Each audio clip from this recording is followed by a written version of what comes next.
jalan, jangan sampai ketinggalan. Lebih baik kau mulai dari sekarang.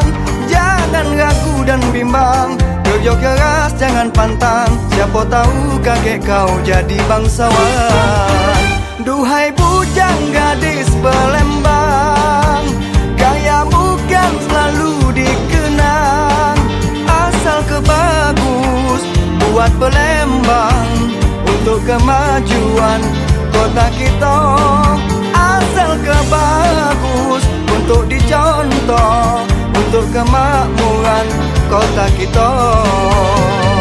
Mulailah dari sekarang, membangun negeri kita kawan. Karena masa yang akan datang pasti lebih banyak tantangan.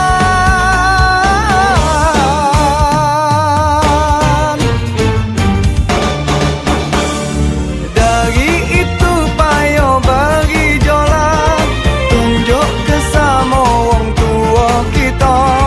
Kalau bujang gadis Palembang pasti bisa lebih jauh. Jangan takut dengan kegagalan, kegagalan itu pelajaran. Yakin ke sama diri kita, kalau kita pasti bisa maju.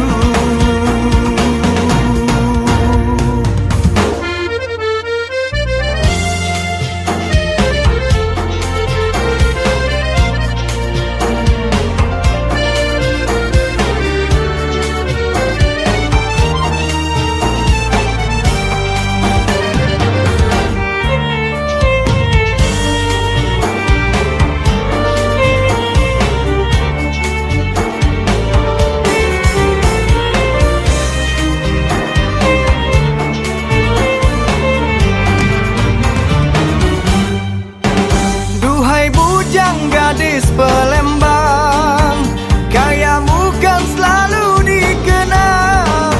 Asal kau bagus buat Palembang, untuk kemajuan kota kita. Asal kau bagus untuk dicontoh, untuk kemakmuran kota kita. Mulailah dari sekarang,